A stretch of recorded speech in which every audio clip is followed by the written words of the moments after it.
What's going on, everybody? I'm John. I'm Denison. This is the Catchup.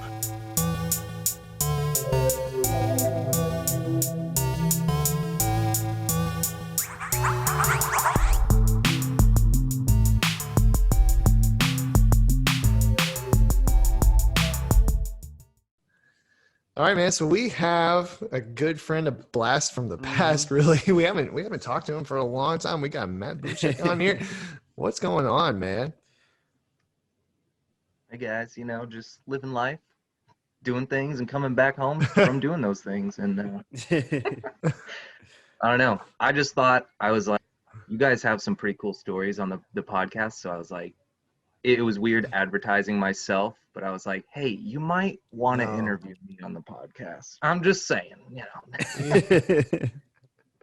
I know he did. He reached out and said, hey, it's been a long time, but it was really like, man, if you were to ever do it that way, if anybody was to ever approach somebody to like be featured on something, you did it the right way. Cause it was like very flattering, very humble. And then being like, hey, it was almost like you're like, I just want to help you guys out, and I really appreciate it.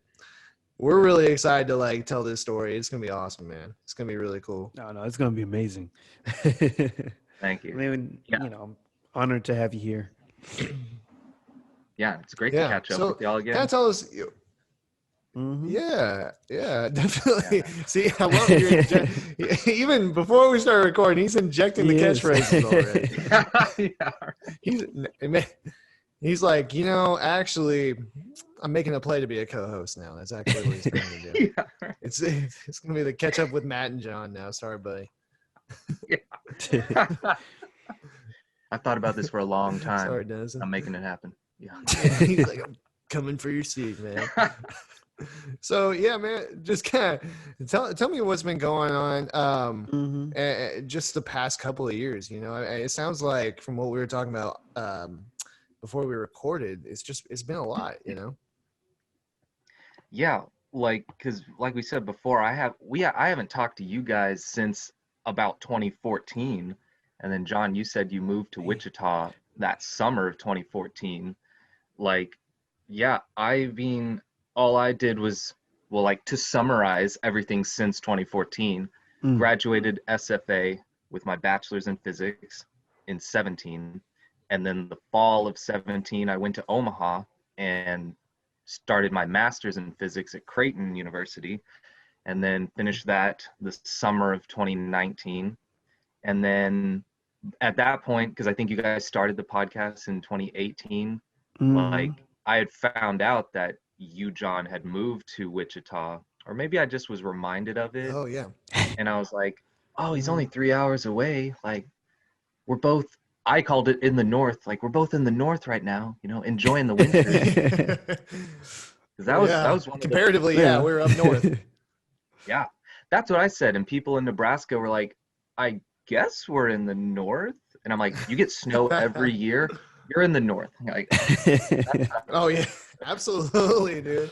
It's been wild. Yeah. We've had a couple of snows up here already, just this year, and it's been a lot. Really, actually, it's kind of funny because I felt like when I moved here, I brought Texas with me because there was no snow, and everybody's been complaining. It's not snowed. What the heck? What's happened? Global warming, blah blah. And then we got snow just last week, where it was the biggest snow we'd had since before the year before I moved here. And it was only 3 inches. It wasn't even anything crazy. Oh, wow. But yeah. So no, man, but honestly, I went to Omaha in late 2019, never been there before. It's kind of like a diamond in the rough. It's such a beautiful kind of progressive looking city. What drew you up there? Well, I guess I really was excited when I was looking for grad schools to go out of state, out of Texas, because I mean, a lot of I'd say 99% of colleges will pay their grad students to go to grad school if they're in a STEM field. So knowing that, I was like, oh, well, hell yeah, I'm getting out of Texas. And I wanted to go north because in my, end goals in life, I picture myself in Houston working for NASA. So I was like, I want to enjoy the North and the winter while I can, because I really I've always loved winter and snow, and we just don't get that in Texas. So No. so I applied to a few places. I think they were in Nebraska, one in San Diego, but that was just, because I gotta, get all my resumes out, cast a wide net. Yeah. But then I applied to a couple schools in Rochester and Minnesota. That's the last one.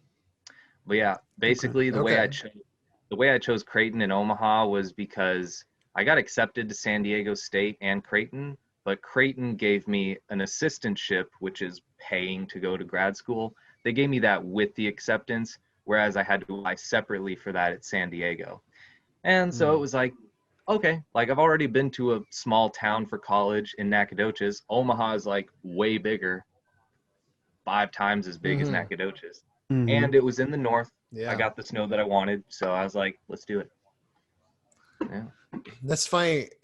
Growing up in the South, like I did, no one down there actively seeks snow, man. And I'm quite the opposite. I hate the cold. I think this is going to be another winter like we had last year, where it started in October and it went till April. I'm not about this life, man. I miss the Texas, the heat, the Texas heat, man. I really do. Hey, man, it's great down here. But no, that's, I know it sounds amazing. I'm trying to come down, but no, that sounds awesome, man. And honestly, again, Omaha, such a great place. I feel like there's a reason Peyton Manning said it every free snap. but tell me, doing all that, getting your graduates, all that stuff. What was your goal with getting those degrees? Where did you want to take that? Where have you taken that from there? Well, okay. So I've wanted to be an astronaut since 6th grade. And yeah, long story short, since 6th grade. And so in high school, I was like, I'm going to go to college and get a degree in astronomy. But then there's only UT, University of Texas. That was the only school in Texas where you could get an astronomy degree. And so eventually, everywhere else is I'm pretty sure that's the only school. There's other schools that have astronomy courses like SFA, but there's only UT has a major in astronomy. Okay. So I was like, okay, I'll stick with physics at SFA and then I'll go to grad school for astronomy. But then I was trying to be practical and think, well, would I need an astronomy degree to be an astronaut? Because we're not actually flying through the stars and looking for this and that. They're kind of like technicians on the ISS in space. So I wanted to go to school. I changed my mind. It was one of those pivotal points in my life. And I was like, all right, I'll do something more experimental. And so when I was looking for grad schools, I kind of was looking at what different programs there were. And I settled in Omaha it was lucky. I knew about laser cooling. So there was a guy in Omaha who specifically was working on laser cooling atoms. And I thought, perfect. Made my cover letter around that, how I wanted to pursue that education. And yeah, like I said, I got in. So for my master's, I did, instead of the normal thesis route, I did the extra coursework and doing a project report route. And so that was just what fit me best. I found out I'm not a researcher. I do not thrive in not knowing what I'm doing. That's how I say it. But yeah, I learned a lot about basically his field was in atomic, molecular, and optical physics. And so I learned a lot about quantum mechanics and atomic physics, all kinds of, there's just a bunch of physics mumbo jumbo. But yeah, it's wow, atoms are way more complicated than we're taught in chemistry. So yeah, I wanted that technical experience. And now that I'm out of school, I was going to do a PhD, but now that I know I'm terrible in research, I'm just going to hate myself for all of that PhD. So now it's more I'm starting to get into the workforce. I'm trying to build my certifications and my experiences to go to NASA. Yeah. Yeah. So I hope did that answer the question? That did. It did. It absolutely did. I did have like a quick question, and if it's hard to explain, then you don't have to answer. But I guess because I'm just interested because like laser cooling sounds awesome. So like how, I guess in layman's terms, what is that? Is it like literally laser cooling? Or Yes. Yeah, it's literally like I know a lot of people think of lasers cutting metal and like heating things up. You can do the opposite with the same thing with laser light. It all just matters like Really? yeah. So it matters like what material you're using and how it reacts with the frequency of light that you're shooting at it, because that's all a laser is. It's just light. And you know, light is what we call the small piece of the electromagnetic spectrum, but all of that, you know, call it what you want. Light is electromagnetic radiation waves, all that stuff. So basically, the way we basically chose to well, my professor, he chose to cool down potassium atoms.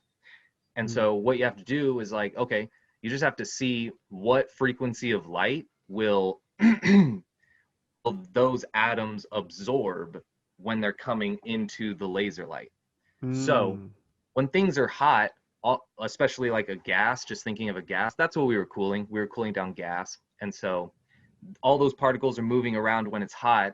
And so you have to know, like, you're going to cool down in this direction, you know, out of the three dimensions. We're shooting our laser in this direction. And so all the atoms that are traveling into our laser, we want them to see this frequency of light.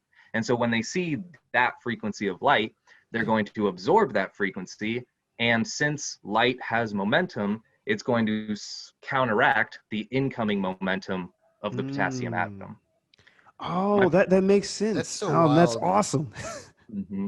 And so basically, you just I have think lasers. You did a really good job. Thank you. You just have lasers in all three directions, and they're all slowing down the atoms coming into the laser light.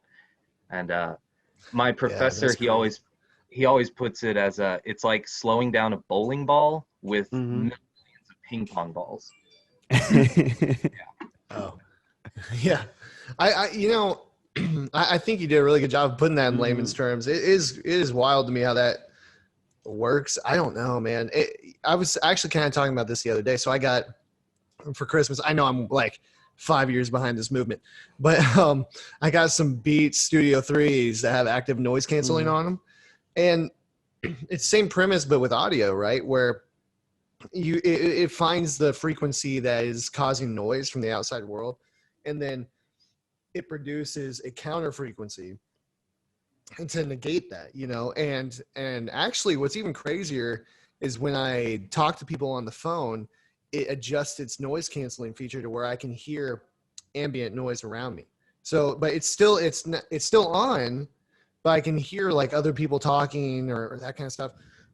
So it's really wild. But man, just frequencies in general. I guess it's probably why there's conspiracy theories that they're going to control our minds with 5G, right? Gosh. There's I don't even know what to say. Yeah, there's just so much. I would say like radiation and the electromagnetic spectrum. I'm so glad that I got to study that, because I think that is just the most misunderstood section of physics that the general public cares about. Yeah, radiation, all that. You hear the words nuclear and people's brains start freaking out. They think nuclear bombs and radioactive material. And when it's like your oven is producing radiation, and I mean, it's not going to make your food nuclear powered or whatever. So. Exactly. Yeah, it's not gonna turn the oven roasted chicken back into an actual chicken. You know what I mean? Yeah, because it's because what is it? It's because the stuff that we use around us normally, like your microwave and your oven and stuff like that, is using like what non-ionized radiation, right? And so the rest of the, you know, the gamma rays, X rays, and like I forgot what the other ones are, but essentially those are the ionizing ones, and those are the ones that can like pierce through you and have issues and stuff like that. So that's awesome, man. Like that's I feel like, you know, if I were a physicist, I would probably be doing the same thing, because that's the cool part, or at least I see it as the cool part, because it's like there's just so much into um that like makes up like our world and stuff. Yeah. Oh yeah, like you are definitely speaking Denison's love language right now. I feel like, you know, what's coming to my mind is you, obviously, with what you're talking about, with what you're doing. And Denison's in cybersecurity. We have a friend, Mason Gartman. He'd be someone great to have on here too. He is literally working. I don't know what he does. Like fully, I don't know what he does, because he's working with confidential military stuff, right? But it's engineering. It's on the engineering side of things. And so it's super highbrow stuff. And I have a huge appreciation for that. I very much enjoy like what you're talking about here, and you know what Denison does, and then what our friend Mason does. But I did not pursue that for myself, right? Like I went into journalism, which comparatively for getting a degree for is much easier. So what is it that propelled you to continue pushing you towards, you know, what you're going for right now? I think it stemmed from somewhere in like 8th grade. We got Verizon Fios in my house, and I used to watch like the Discovery Channel loosely. And so sometimes the Discovery Channel would have advertisements for a show that's going to be on the Science Channel. And I was like, we don't have the Science Channel. But then with Verizon Fios, we had the Science Channel. And so I was like looking for that one show that I wanted to see from the commercials, but I never found it. Like it was just gone probably. But I started like I would see these like astronomy like shows, documentaries, or, you know, little mini series on the Science Channel. And I was like blown away, you know, just because I don't know. I guess in middle school is when I first saw like Hubble Space Telescope pictures, and they were showing us that stuff. I know that in 8th grade, our science class was called physical science. And I actually was like thinking, yeah, I think science is my favorite subject. So it was like I would watch those shows on the atom and space, black holes, all this big time fun stuff to talk about. Everyone has fun talking about black holes and time travel, all that. So I was like, that's awesome. I'd just be like blown away in my mind. And I was like, through high school, I was like, I can't wait to get into physics and talk about quantum mechanics, things being in two places at once. Like I want this high level academic stuff. And yeah, I just like kept with that mindset through high school. And then I was like, yeah, I want to do this in college. And so that's kind of where I think it stemmed. It started with the Science Channel. It blew my mind. Yeah, That's awesome. really awesome. I can totally relate to that. I did I don't know if you remember the Colbert Report, man. But oddly enough, I think this just kind of like speaks to how my brain works. But I watched the Colbert Report every day for like 4 years when I was growing up, until it went off the air. And then I'm serious. Like I didn't miss an episode for those 4 years. And obviously a lot of what he's doing is satirizing the news. He's, you know, making fun of different news personalities, or just he would have segments where it makes fun of something that happened on the news. And some reason that made me want to get into the news, you know? I just felt like, oh, I can be the difference or whatever, you know? And so I can totally relate to that. That's really interesting though. And I remember watching those shows on the Science Channel and seeing all of that. I think what's cool about this and what I'm hearing from you is it sounds like you found your calling, and like maybe you didn't phrase it that way in your mind, but you seem to know pretty early on that was what you were the most interested in. Whereas like I just appreciated it from a, you know, third party standpoint almost, right? Yeah, I think it was like it attracted me enough to where like when teachers would ask you like, what do you want to major in college in? I was like, I think I want to major in astronomy. Yeah, and that's what it started with. Physics was going to be like a stepping stone Yeah. to transferring to UT to do astronomy. But I'm glad I stuck with physics, because yeah, it's always something about physics pops up in my daily life, or when I'm talking to people, or projects. Mhm. I can always think of something in a physics problem that was like similar to this, or a math problem, Yeah. But yeah, but that's cool that you also like had that beginnings with the media, with the TV show, Yeah, yeah, exactly. And I think I don't know, it sounds like you can definitely relate to my mindset, because that's what you were saying with physics. That's me with music. I feel like I'm kind of Rain Man, like if Rain Man played the guitar. So Mhm. but yeah, man, I definitely think that's very interesting. One thing I wanted to know, um you talked about like your goal, like what you've dreamt of doing is being an astronaut. So, I know you're not there yet, but what has that journey been like? Take us through, the past few years as you work towards that end goal, right? Mm-hmm. Yeah, sure. Okay, so, well, they always say like you can look up the minimum requirements to be an astronaut is like you have to have a bachelor's degree in a STEM field, and you have to have like 3 years of professional work in that field. And I think they always say those are the most minimum requirements that like anybody can get. I think there's also a height requirement, but that might change with SpaceX's, space capsules coming out. Mm-hmm. Um, but I do know actually they recently increased the requirements for the Artemis program at NASA. They want master's degrees now. And so I Really? was like, Oh wow.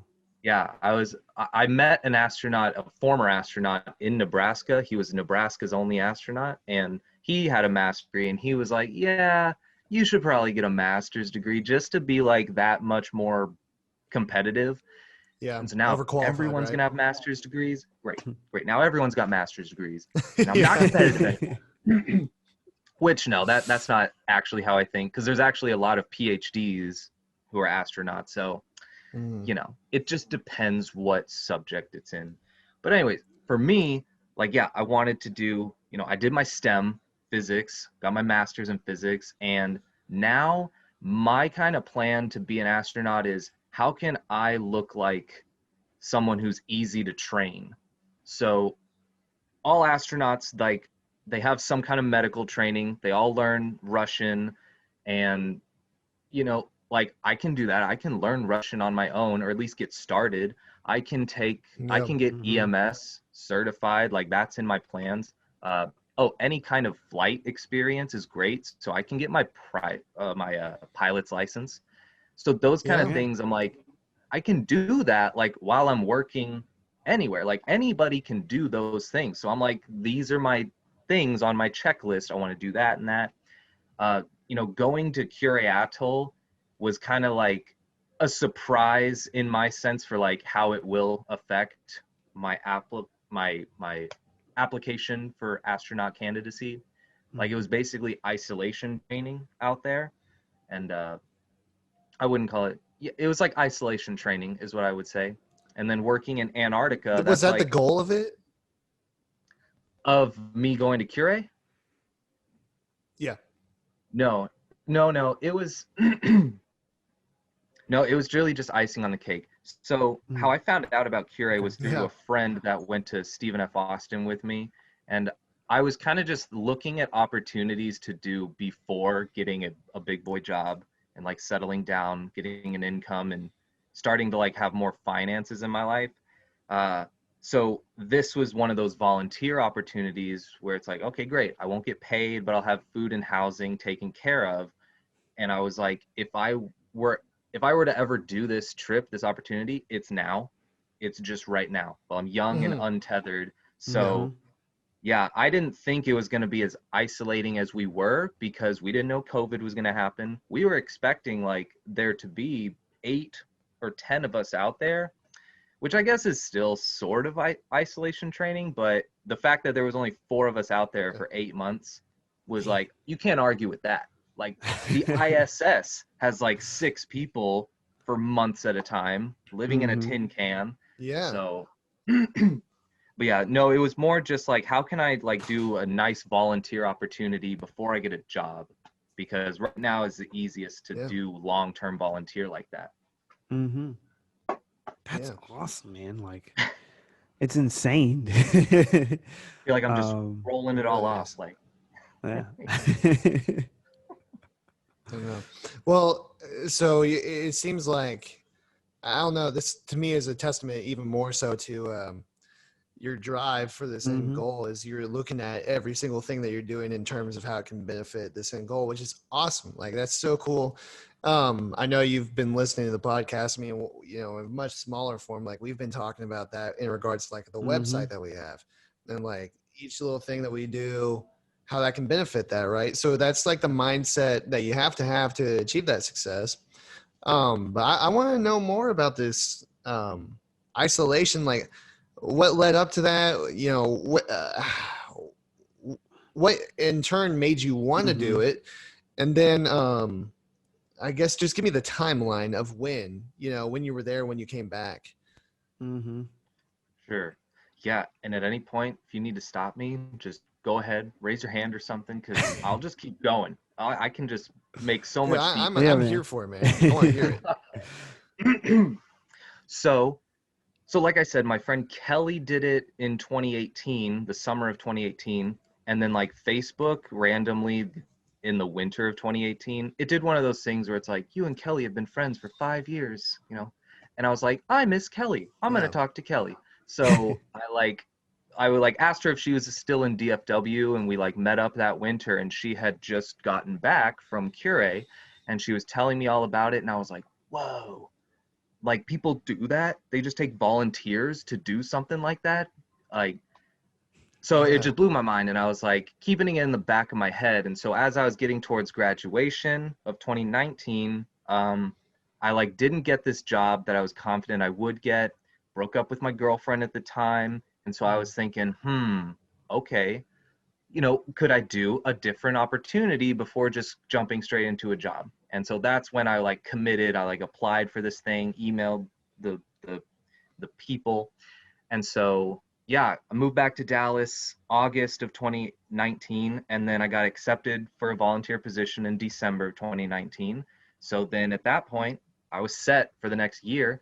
What the timeline is there is I left Dallas, got to Honolulu February 4th of 2020.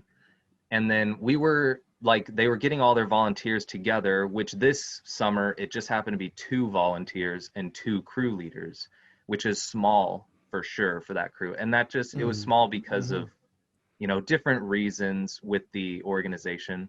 So the 2 of us, the 2 volunteers, met in Honolulu, and we were there for a month, buying all of our food and supplies, packing it up in our buckets because we had to transport it on a ship.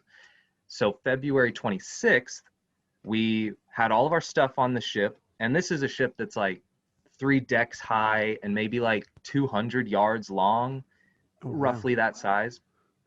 And like that's the only way to get out to most of the northwestern Hawaiian Islands. So yeah, I guess just to be clear, I was a volunteer with the Hawaii Department of Land and Natural Resources, and I was working with the Cure Atoll Conservancy.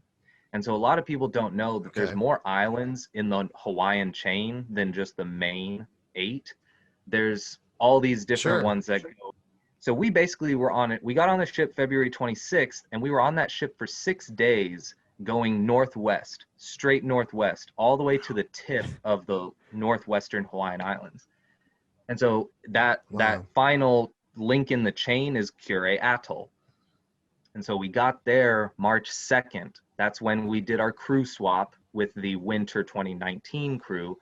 We got all of our new stuff on the island, got all of their trash and, you know, waste on the ship, said goodbye. And they were like, all right, good luck, you know. I mean, they knew what they were doing. They were just saying, like, have fun being on the island for 6 to 8 months. Like, see you at the end of the summer. Yeah. And this sounds like Lost, man. This sounds like the setup to the show Lost. It's just a nicer version, right? Fun fact, I think there's multiple ships that we could have hitched a ride on, because we always hitch a ride on a ship that's operating in the Northwesterns.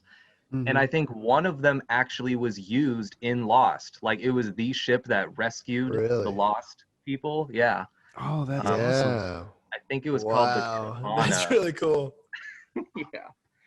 I just Yeah. learned that. Oh, yes. It was like a fisher boat. It was like a fisher boat, right? Something like that. Mhm. Maybe in Man, the show, but Yeah. I don't think it's a fisher vessel normally. But Sure. speaking of Lost, yeah, fun fact there.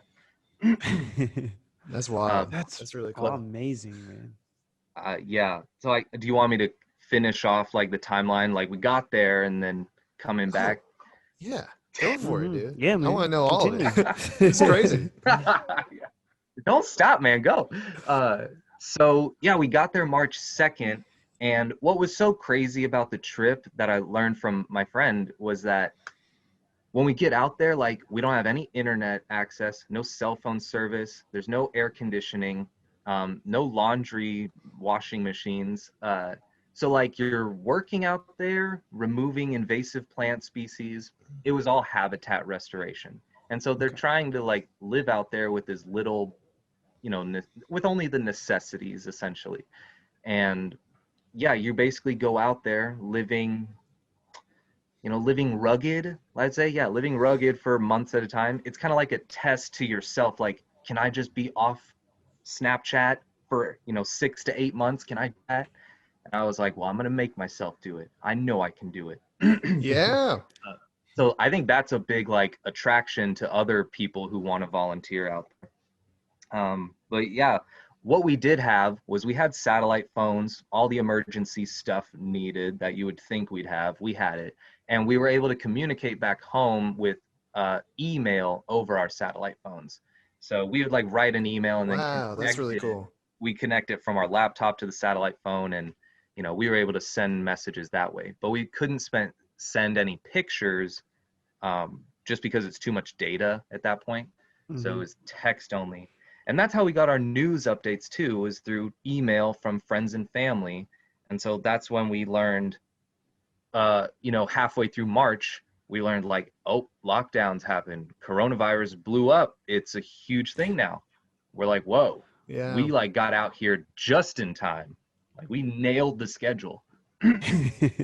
And crazy. yeah, so we were being kept up to date with all the, lack of toilet paper and lockdowns to masks. So we knew all of that was happening. Yeah. But like, it just didn't affect us out there. It's like, well, that's going on back home. Like, all right, back to work. We just talk about it. I want to jump in on that real fast. Sure. Because you know what the crazy thing is, first of all, I always think back about this every time somebody brings up the toilet paper. It's like, yeah, remember when that was the biggest problem that we had? It was just trying to get toilet paper. And it's just gotten crazier since then. So that's interesting to me because you still did have some sort of communication with the outside world. I mean, it wasn't like, you were isolated, but you still knew some things about what was going on. Man, what was that like? Did that cause any anxiety for you to see like, wow, all this, or was it like a relief? Like, oh, I don't have to worry about this, I think it was, closer to the relief side. Cause I remember, having the feeling of being annoyed with my phone when it's just blowing up with notifications. I'm like, people just leave me alone. All right, gosh. And I knew I wouldn't get that out there, and I didn't have to like see the news on TV like every day at home. It's like, I can just literally escape all of that. So that was like a plus. It's like, I don't have to deal with constant notifications on whatever, this and that. The only like downside would be like, oh, I really miss dancing, like with my friends at, the country dancing place, or, dancing in, I really thought about college. I was like, I miss hanging out with my friends and doing all this stuff, because out there, it's just you and 3 other people, and all you can really do is like go to the beach and hang out, or read and watch TV on your internet. Or no, we didn't have internet. All right, on your laptop. Okay. See, because that was going to be my next question was, how did you Like what you do in your I recreation? think well, and because I wanted to know, like, my thing is I could do that. I could absolutely do the isolation thing. I know for a fact I could.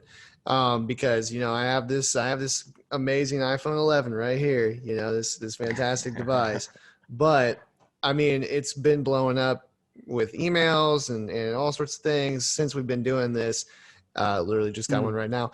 I can definitely do without that, but I don't think I could do without human interaction. And granted, there were other people there with you, but it wasn't like you had a whole bunch of other people there. So how did you did you struggle with that? And if so, how did you get through it, I guess? Right.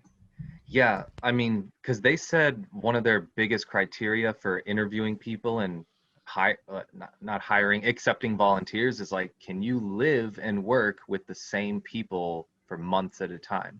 Like, because it's just you guys and that's it. So you have to be able to get along with each other, and the social interaction is the hardest part out there, really. Um, but it was like, I know on the weekends, once we got comfortable in camp and we had our like routines down, I think on the weekends we were all just kind of doing our own thing. We liked being alone. Uh, Me and Charlie were like in our rooms or somewhere else in camp, not talking to anyone really. We would only talk in passing or if two people happened to be eating lunch at the same time. And then Matt and Naomi, they were the crew leaders, and they had been a couple since 2010. They've been going out there every year since 2010. And yeah, they were always Okay. together. Wow. So yeah, they put in a lot of work there, going out there every year since 2010. So we were in good hands. But yeah, it was kind of like on the weekends, everyone did their own thing. It's like, all right, I'll see you at work and during breakfast, lunch, and dinner during the week. So Wow. Yeah. yeah, it was like that. You know, people were like, I see you every day. I don't need to hang out with you on the weekend. I don't know. I guess you could Yeah. also say like Hmm. I kind of felt like me personally, I felt like I didn't have a lot in common with the other three because I knew nothing about the biology out there, nothing about birds, seabirds, and wildlife, but they all had some kind of background to that. And so it Yeah. was kind of like hard feeling like I was like there with some my friends. You know, a lot of times I just felt like we Hmm. were coworkers, and that's it. It's like, well, how's the Yeah. Ferguson account? You know, whatever. Like, Yeah. Yeah. Yeah. Yeah. so when Yeah. people Did ask you me like, do what the was the TBS reports? yeah, Yeah. exactly, coffee break. Yeah. Well, yeah, exactly. Well, man, so I cut you off on the timeline of things, but so you can pick that back up, and I want to know what your average day was like too. I want to know what that was about.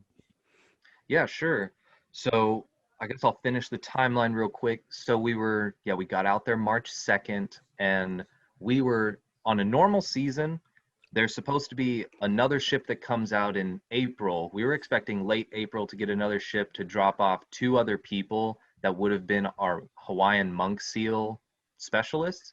And they were going to be camping out there from April to, I guess, August, and they would have specifically walked the beaches every week, you know, surveying the endangered monk seals out there and tagging any new pups that were born.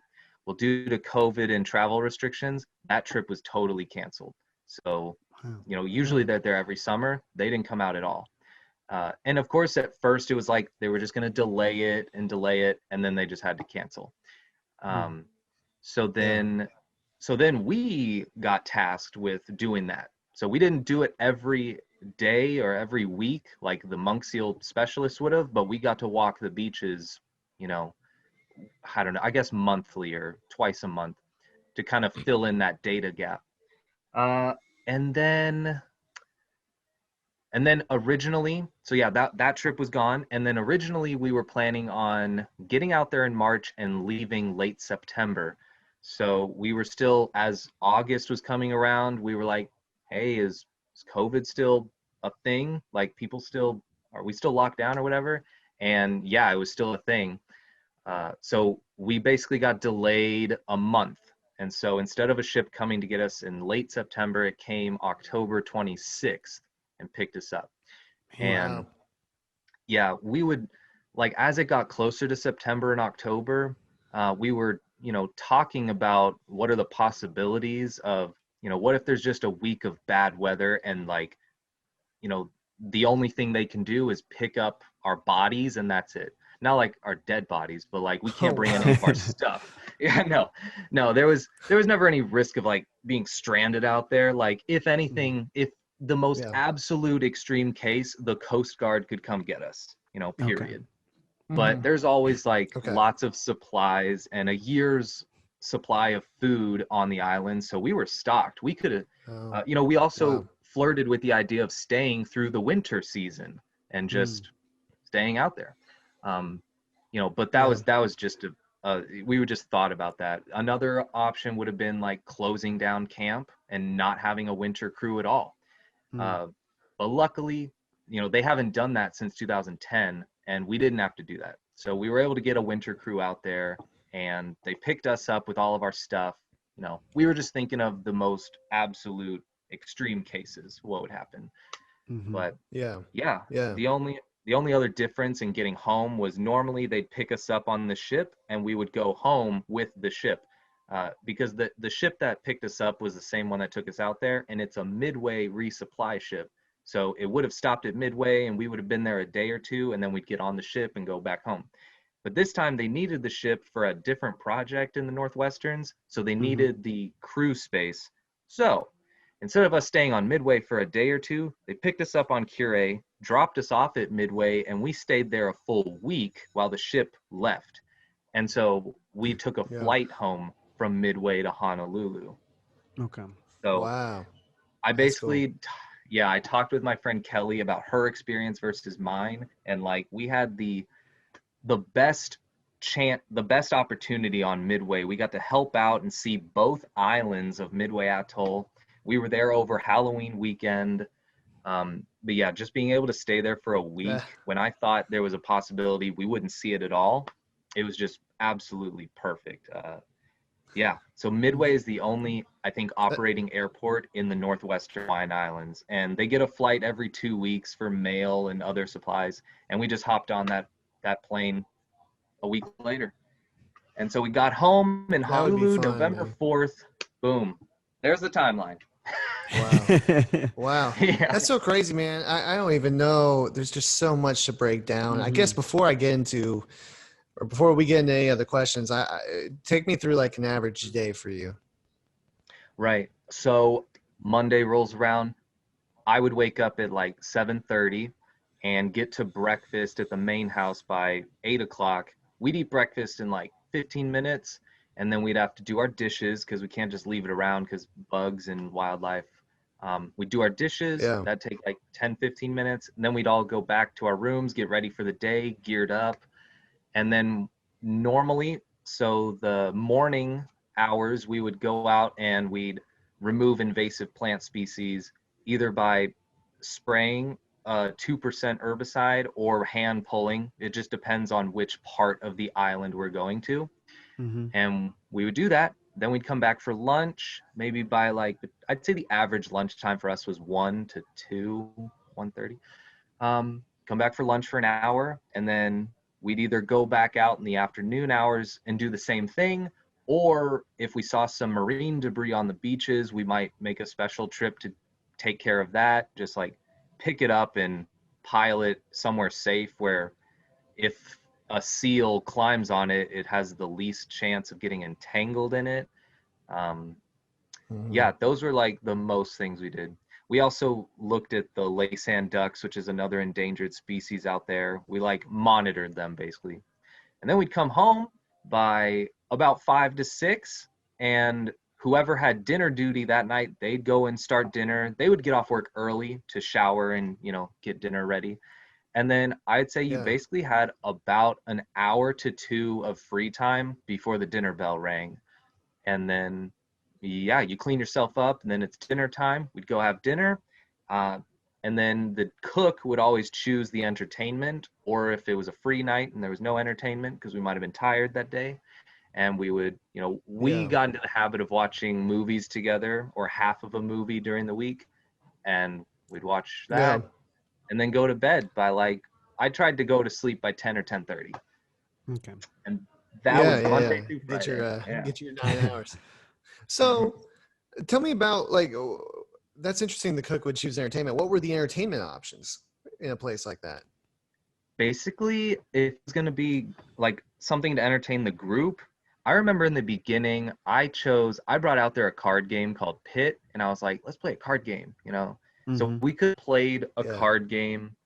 Probably wouldn't have played a board game just because it would have like taken too long. Depends on the board game. But I think what we pretty much did every time was we would watch a TV show episode or half of a movie, and that was pretty much it. It was just the easiest thing, and we all like enjoyed it. So that's what we did the whole season pretty much. Okay. And we got those just from hard drives. Like Matt had a hard drive full of media, and there was a hard drive out there that was like a community hard drive. But yeah, we would just plug those into a laptop and watch on a laptop. Yeah, It's crazy. that's so amazing. cool. What kind of, so when you're talking about especially spraying and pulling the plants and all that invasive species, what I was thinking about was freaking snakes, right? So did you snakes or otherwise, did you run into any sort of dangers like that while you were on this isolated island doing these kind of things? So on the island, no, there's no snakes or like rodents, any of that. There used to be mice, but they eradicated them years ago. Now it's just seabirds and shorebirds. Like those are the only animals on the island, like in the interior, except for crabs and geckos. And that's it. Those are the only that's it, I swear. And then along the beaches, That's wild. there would be resting monk seals. And so there's just no natural predators out there on the island, but like in the water there's sharks and I guess other predatorial fish, but they wouldn't attack a human. So for us specifically, like you'd have to watch out for a shark or an aggressive male seal. Okay. Yeah. So you would go swimming out in the ocean, obviously. Like you couldn't, obviously, I'm sure you couldn't resist an opportunity like that. Yeah. Like we had a designated swimming area. Like it was just between like two pieces of marine trash, and there was no like buoys marking how far out we would go. But like we were like told, it was clear, like, yeah, don't go past. Actually, there was one buoy out there, and it was like our boat anchor. They're like, yeah, don't go past that point, and don't go down the beach this way or that way farther than these spots. So yeah, we could swim in the beach. You just had to watch out if there was seals hanging out on the beach, because then you'd have to avoid them, or they would just be everywhere and you couldn't go at all that day. Okay. Yeah. I think, for me, that would make it a lot more enticing to me if I knew my well-being wasn't at risk while I was also isolated. Because could you imagine, like, your parents get a letter in the mail from Air Postal, and then like find out you got your leg ripped off by a shark? Man, that'd be terrible. It'd be especially scary because they would expect an email. It's like, well, why am I getting a letter about this? I know, it'd be super confusing. So yeah, Denison, jump in, man. What questions do you have? I guess one of the things that I was kind of interested in, like, so obviously you guys are just kind of out there, just all by yourselves and stuff like that. Was there a lot of, because I always kind of wondered, this is probably me watching too much of Castaway, but like, was there like a lot of air traffic that you would see, or was it pretty much clear? Like, was it very much like, when nighttime hits, there's nothing, right? You don't hear anything, you don't see anything. Of course it's probably pitch black because there's no ambient lights or anything like that. Like, what was that experience of just truly being devoid of everything? And then I also want to throw in like a quick follow-up question of like, because I know when I go into the mountains, you get a beautiful picture of the sky, right? You see the stars and everything. Like, how was that experience as well? Yeah, you touched on like one of my favorite landscape memories. So I remember asking Matt and Naomi if they normally saw more planes flying overhead. Mm-hmm. They said bottom line yes. So we would see a plane, I think once a month during the day. And I mean, that's just like seeing one. So there could have been some at night that we just were sleeping through, or if it was cloudy or bad weather, we could have missed those. But yeah, I mean, a lot of times if it wasn't bad weather, like we would hear a little roar of a jet and we're like, oh, plane, where's the plane? Like, it was just fun being like, civilization, it's still there. You know? The world hasn't stopped. Yeah, they're not all gone. Yeah. But like they said, there was less air traffic, and we would assume because of COVID. So yeah, there was not a lot of planes. And I remember I would take a picture or something of a plane, and I'm like, that was, I don't know, it was fun just seeing the planes if they came by. But yeah, the night sky, when it's like not cloudy and just perfectly clear, I was like you can't get darker than this. Like we're in the middle of the Pacific Ocean. There's not a light. I mean, on Midway they'd have lights, but even then it's like we couldn't see it from 60 miles away. But outside of that, there's no lights for like 1,200 miles. You know, which is amazing. Yeah. So as like summertime was rolling around, like we'd see the Milky Way be higher and higher in the sky when we got into like June and July. And there was a Perseid meteor shower.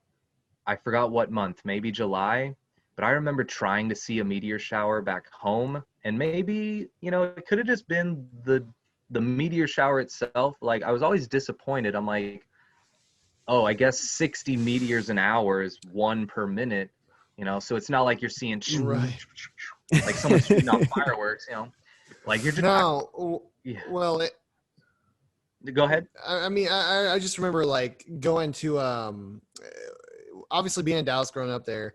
I remember those, and man, even living in Allen, you know, like we'd be lucky to see one, versus moving up here to Wichita. Man, even just in Wichita, and you can get outside the city limits pretty quickly, but there's still light pollution, as I say. But man, it's a totally different thing. So I can only imagine what you saw with like zero light pollution, you know? Yeah. Like, yeah, we could see, you know, and I would say this too, back home in like the Dallas suburbs, you can see a meteor, a shooting star every night if you just look long enough. Like, because there's hundreds entering our atmosphere every day. I think the fact that like going out to the countryside or being in the middle of the Pacific, you know, in your mind, like, oh, the night sky is going to be big and bright. So you decide to look up more. Whereas in the city, like you're not even thinking of it. You're just not looking up. But I mean, regardless, yeah, we saw more meteors out there. And yeah, we saw more meteors just because we're looking up. But the Milky Way itself, like you can see the band and you're like, that's like dust and gas up there. It was really cool just being able to. I'd get upset if it wasn't a clear night, and I'm like, oh, I could see so much better than this when it's clear out. I got spoiled. I get that. That's funny.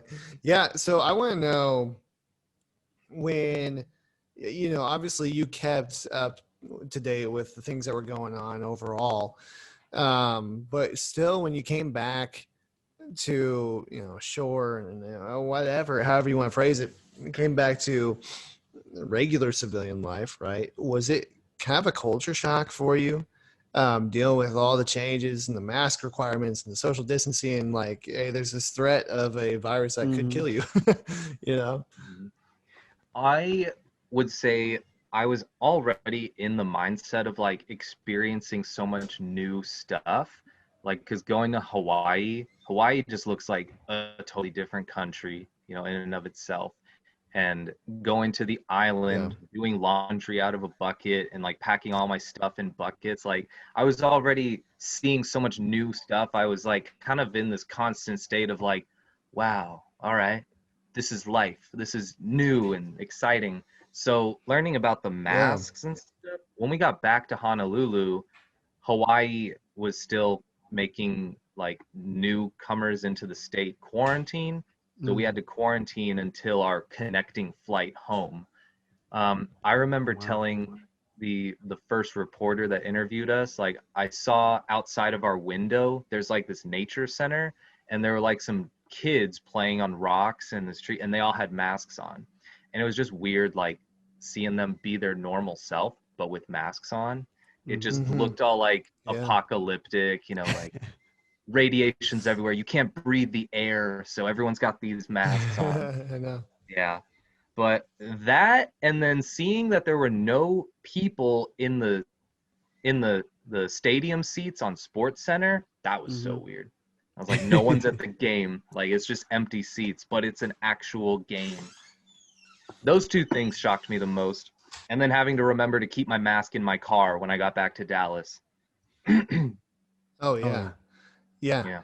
Well, weird thing, you know, and it's like a totally different. So I went down earlier this year to Dallas for a friend of mine's wedding, and I wasn't really too concerned about it at the time because around June it still wasn't super bad. It was getting worse.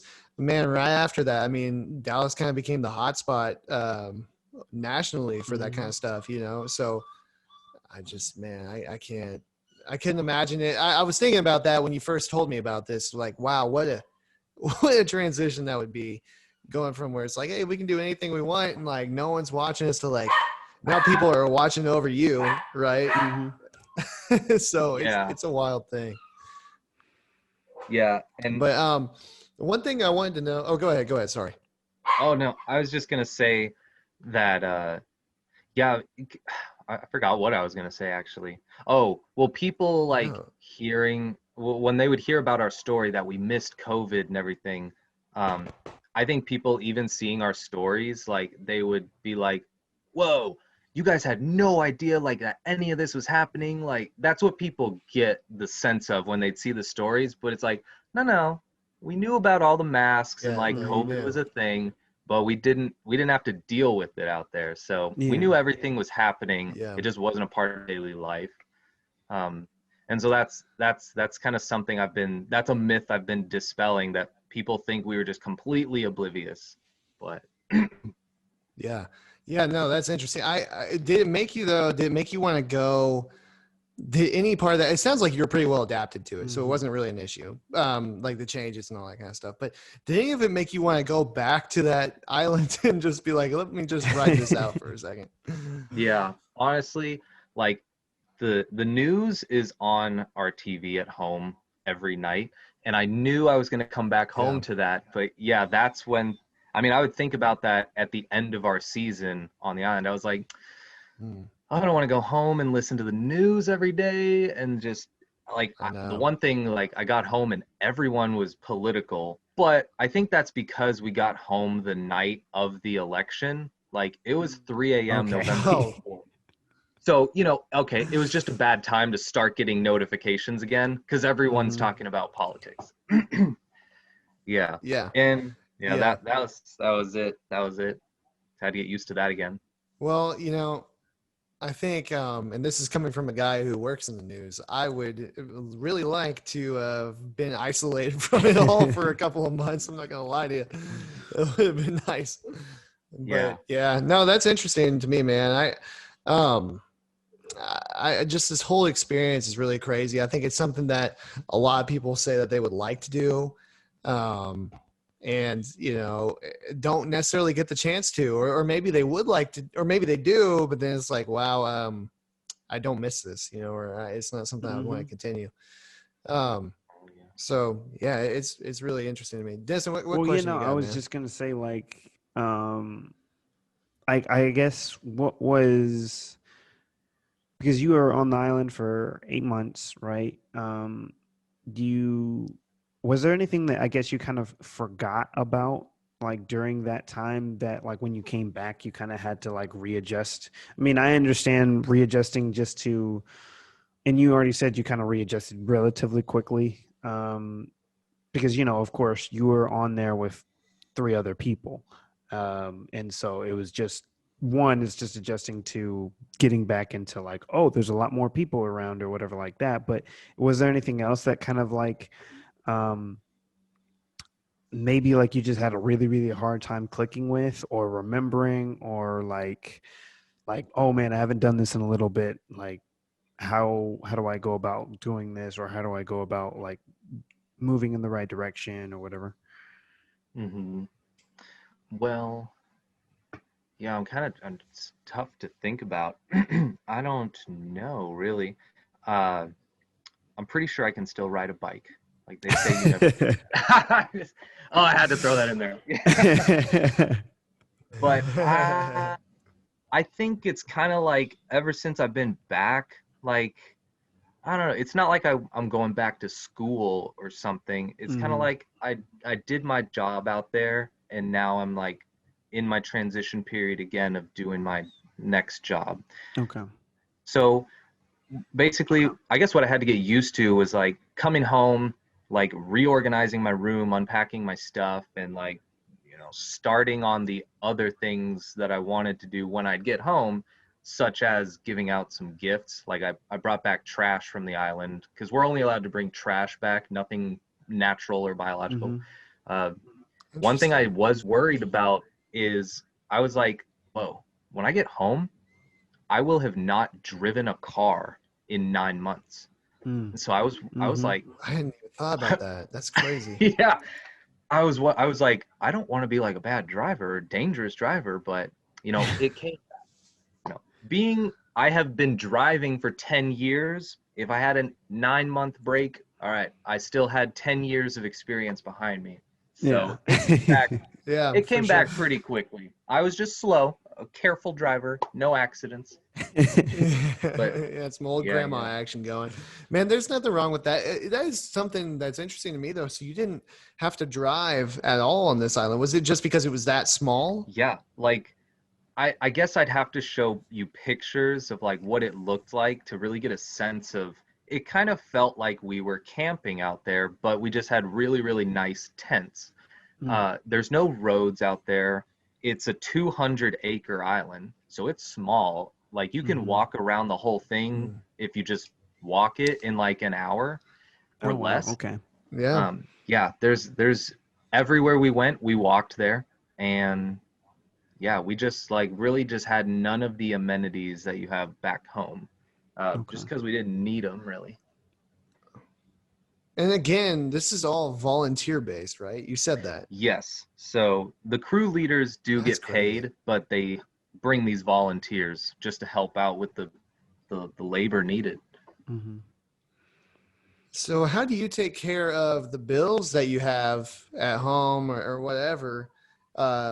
If it's all just volunteer based and you're out of, you know, out of the state to say the least for Hmm. 8 months, you know? Like, yeah, they tell you before, like, to get all of that done ahead of time, such as Okay. doing your taxes for that year and making sure someone's paying whatever bills you have.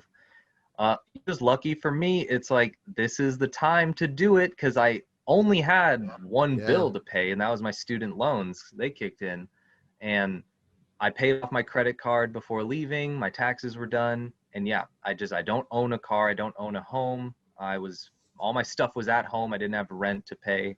Mhm. So yeah, I actually put Yeah. my student loans on like the auto debit cycle, Mhm. and my sister emailed me like, "Hey, the government's, letting you put your loans on forbearance if you want." And I was like, "Nope, I already planned it. Just let it keep paying." And then when I got home, I found out they just Yeah. did it anyways. So I was like, "Oh, okay." Like my loans were forbearance anyways. So, but That's wild, man. yeah, I think for comparison to someone who like isn't in my position, when we got to Midway, there was one volunteer there who he was in his 40s and he was a freelance photographer. And I remember asking like kind of the same question, like, "Hey man, how do you like support yourself being a volunteer out here?" I Yeah. He basically, it was actually because of COVID that he was able to go out there because the government, he was able to get either from a bank or from the government a small business loan, and that was able to Mm. like cover his bills, mortgage, and all that stuff. Um, That's Wow. so crazy. I guess, yeah, if you You know, it just is per case, depends on who you are and what your bills are, but you know, that was how he did That's it. wild. Wow. Yeah. There's so many things that you have to think about to go into something like this. What were you gonna say, Well, no, I Denison? was just gonna say, like, yeah, it's insane. Like, like you said, there's a lot of stuff that you have to think about. I guess one thing that I was also kind of wondering, because I mean, you guys were out there for conservation efforts. Were there like certain? I understand you guys had to also like keep track of wildlife and stuff like that. But were there other wildlife that you had to be very, very careful with? Because I know you had to essentially take everything that you brought there back with you always. But was there other stuff like on the island that you had to really be careful of? Because I would imagine they're kind of treating it very similar to like you're an astronaut who just hit the moon. You want to make sure that no traces of you essentially are there when you leave. Hmm. So I would say it's a little different in the sense that before the state of Hawaii like got control of the island again, Mm-hmm. it was it was it was like occupied by the Coast Guard from like No. 62 to 91. And then in 91, the Coast Guard didn't need the island for navigation anymore, so they just gave it back to control of the state of Hawaii. And soon after that is when they were like going and starting to restore the habitat to what it was. So the Coast Guard had like all kinds of buildings and facilities out there that have now been decimated, like it's all gone except for three. There's the Mm. main house, the cistern, which holds most of our water, and this other one that's just used as a shed, a storage shed. Okay. So those three buildings are there. And then in 2011, they built a shack. It's like a plywood shack that's just 4 rooms for volunteers. So there's like all kinds of equipment and stuff that's out there permanently, essentially. Mm-hmm. And yeah, so it's not like the leave no trace mentality, essentially. I mean, of course, we don't like we don't litter out there because it's like, what are you even doing here if you even think about littering out here, you know? But as far as interacting with the wildlife, yeah, they're like they teach the volunteers this mentality of like minimize disturbance as much as possible. So Okay. like during our free time on the weekends, we're not allowed to leave camp. We can only be in camp or go to the beach, which is like connected via a path to camp. And so when we're working around the birds, like we would be taught to like move slowly so you're not spooking them and stressing them out, especially like if they're on a Wow. egg, on a nest. Um, and the couple times that Matt and Naomi would like bring me and Charlie, the other volunteer, on a seal survey around the beaches, like they taught us. That was really fun to do because it was a time where you get to feel like, you know, you're a ninja or a super spy. Like with the endangered species like that, they take extra care to like not be seen by the monk seals, because the ones that are on the beaches, they're there to rest, because when they're in the water, they're hunting and Yeah. like exerting a lot of energy. So if we're like spooking a seal that was sleeping, you know, we're just hurting them more than we're helping. Mm-hmm. So yeah, they Mm. would teach us to like crouch down and sneak around these bushes. Like it was pretty exciting. But yeah, it was like minimize disturbance as much as possible. Okay. See, that's awesome. It's interesting how it's interesting how you have a completely different set of things to concern yourself with. You know, you're over there, you're more concerned with not disturbing animals than and here you're concerned with not disturbing people, right? Yeah, Totally different yeah, mindset. exactly. Totally different. Um, Yeah. well, tell me about I guess what's next now that you've come back and you've been here for a couple months now. Um, what's your next plan of attack? What do you want to do moving forward? So, well, I want to do another, like one more big volunteer trip like this.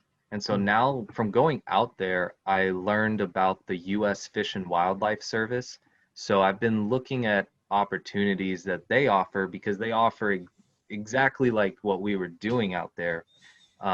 You know, they want like a commitment for a certain amount of months, and you can like be a volunteer helping on one of the US's many national wildlife refuges. Mm-hmm. So basically, yeah, I've been applying to some volunteer opportunities.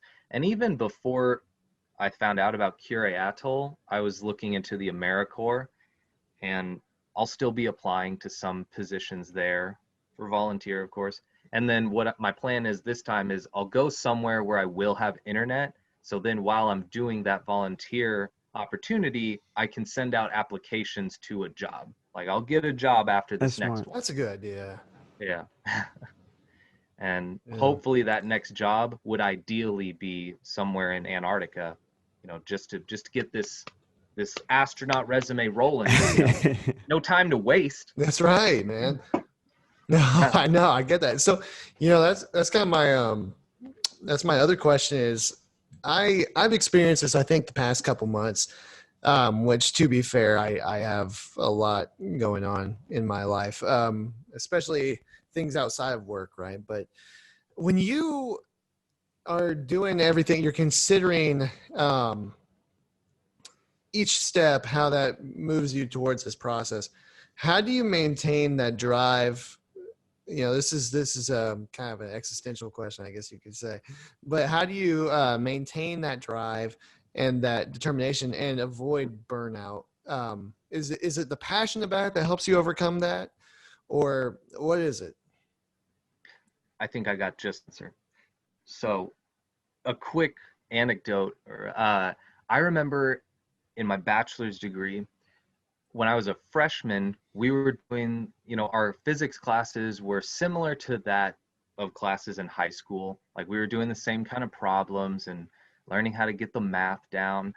And it's like, man, I can't wait until I'm a senior and doing quantum mechanics and electricity and magnetism and thermal physics. And I was like, that's going to be so awesome doing those high level classes, talking about big ideas. And then I remember getting to electricity and magnetism. That was like a very hard class for everyone who took it. And I remember being that freshman and I was like, wait, I remember thinking about getting here and thinking about how awesome it would be. And I'm like, is it still awesome to me? And I was kind of like, well, yeah, this is what I wanted to do. This is like the awesome hardcore problems that I wanted to like talk about and do stuff with. So I remember that helped me out a lot my senior year. I was like, do you remember what you thought of yourself 4 years ago? And so I don't think I'll ever forget that. I'm kind of going to remember that all through all these different awesome steps. Like, first of all, the kind of jobs and places I want to go with those jobs, they just sound objectively really awesome to me. So it's like, if I could tell my future kids, yeah, I've been to Antarctica. Who else has been to Antarctica? Like, Handful of people. Handful of people, yeah. And so that's kind of what I would tell myself now. Be like, do you remember what you thought of yourself 4 or 5 years ago? Like looking at you doing this, it's like, yeah, I actually am doing that pretty cool stuff. It just didn't feel like it because it was such a gradual move up to that step. You just, you know, it's kind of like someone who goes through a huge weight loss process. It's like, you don't know how much you've changed if you didn't take a picture before you started losing weight. Yeah, that's such a good point, man. You have to document it. I love that about this podcast because we did just the past few episodes. We did our top 5 like normal episodes and we did top 5 interview episodes. And it really showed both of us, you know, how far we've come in that way. And I love that. So yeah, documentation is very important. One thing that I think I'm hearing too, and this is a tough thing for me, both from a communication industry standpoint with news and whatever else, but also a music standpoint, there's so many options. And for example, I was looking at this position where I could be a producer of a podcast that is a specific Spotify only content. And it would be in Brooklyn, right? And so I'm thinking, would I be happy living in Brooklyn for that job? And it's because, you know, I could go like this direction with podcasting, or I could go this direction with music, or like self-employed over here. There's so many options where I think what like benefits you is you have this one like goal in mind. And sure, like maybe other things will come down the line. Who knows? You know, like only God knows. But I think what seems to benefit you and other people with this mindset is having that one set goal rather than like, oh, there's so many options out here, right? Mm-hmm.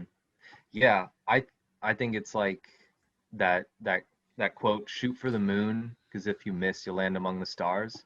Yeah. Like, Yeah. like if I were to try everything and end up not becoming an astronaut, I never get there. Like, you know, I still picture myself being like a professor someday, and it's like you still have all these cool stories and experiences you can tell your future generations, and Oh yeah. um, yeah. You'll be more than qualified to be a professor, I feel like, you know, even Mhm. now, even now with your experiences, man. Yeah. So you've already kind of laid the groundwork for that kind of stuff. That's super exciting. Well, Denison, what else do you got, man? Anything? Well, I mean, I guess the other thing that I would think of is like, and it's something that I'm just kind of curious on. Like when you did your application for, um, it's Kure Atoll, correct? Am I saying that Yes. right? Okay. When you did your application for that, did they do like a personality test as well? And then also kind of the same thing for like the other places that you're trying to volunteer for. Do they do like a personality test? Because I would imagine like a lot of those, especially if it's isolation type deal, right? You want to make sure that people mesh. And I know you said that essentially they tried to um they tried to help you like understand like, hey, you're going to be on this island for these people, so you want to try to get along with them as best as possible. But I didn't know if they were trying to match personality types as well just to be safe, or Mhm. what. I do remember I do remember them asking if you consider yourself an introvert or an extrovert, and I Mm-hmm. told them extrovert. Um, it kind of felt like we had to answer a questionnaire and, you know, write a cover letter, send a resume, send in Mm-hmm. 3 references. I'm assuming the references, they probably asked the references, you know, questions about my personality. But no, we didn't have to do a personality test. And I don't know what kind of behind the scenes stuff they had to do to try and mesh Mm-hmm. personalities. Maybe they do, maybe they don't. Maybe it's like they just warn us that you might not mesh with the other people. So can you handle that? Okay. Um, Hmm. but yeah, the questions on the questionnaire were stuff that weren't surprising. It's like, why do you want to go to Cure? What do you expect to gain from this experience? Yeah, but yeah, there was no personality test, bottom line. Okay. Interesting. Interesting. Interesting. I Yeah. do remember Well, there was a, oh, sorry, I cut you off. go ahead. Sorry. No, go ahead. There was No, like no, a no. right. There's a lag on my end. Hmm. There was a the last like chance they give you to like get out now Mm-hmm. while you still can. Like they accepted you as a volunteer, and they're like, talk to your family about it, discuss it, and they gave you, they called it the email, and it was like here's what it's gonna be like for 6 to 8 months. You know, you wake up, walk through a field of birds to breakfast, you get out in the field, you fall in a burrow, and while you're digging out that burrow, you break another burrow. There's sunscreen in your eyes. You're just drenched in sweat, and your clothes are all dirty, sand in your boots, and you still got 4 hours till lunchtime.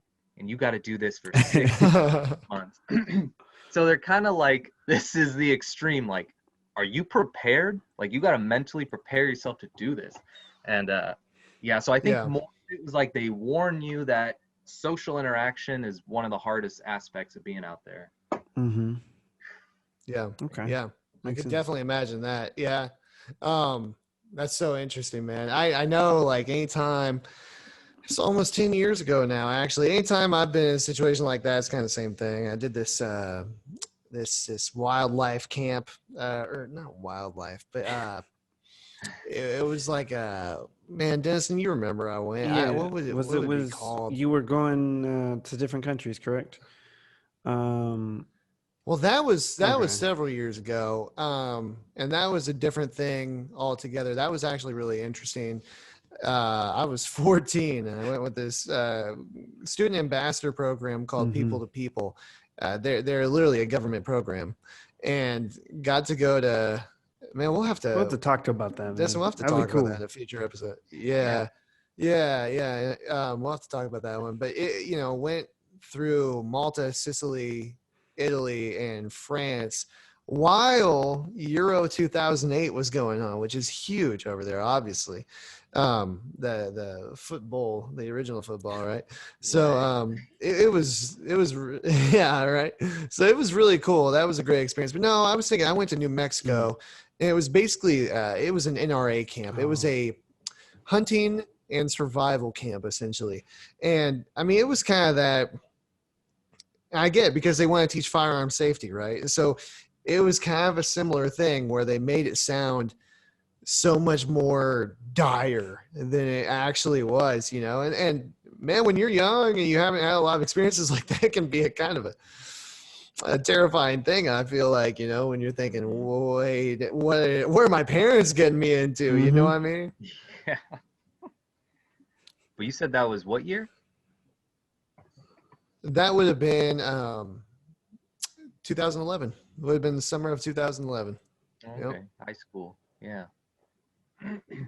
Yeah, it was good times. But yeah, man. So anyway, interesting stuff, and I definitely appreciate you coming on here and sharing part of your story. I think there's probably so much more that we could have delved into, man. And honestly, I would love to have you back on, and God willing, to be in a circumstance someday where we could do it in person too. It'd be fantastic. But I really appreciate you, A, reaching out to me, and then, B, just being on here, and C, being a fan of the podcast. It's awesome. Yeah. Since day one, guys. Episode 1, I was there. Yeah. That's crazy. Yeah, I'm glad I reached out crazy. too. Yeah. I'd love to be back. I mean, there's been multiple times in 2018, I think you guys were talking about lasers at some point, and I was like, oh, I need to be there. Yeah, our first episode, we were talking about AI, laser headlights, talking about man. laser headlights. Yeah. Yeah, I was just playing. I remember I was playing devil's advocate and playing the willful idiot. Like, well, if you're going up a hill, will the headlights just shine on for eternity? Like, be blinding pilots flying up in the sky. Oh, yeah. Oh, man. So yeah, but anyway, thanks again, man. This has been a lot of fun. I know our listeners are going to enjoy it. This is definitely the most unique interview that we've had, and Nice. Thank you. really, really appreciate it.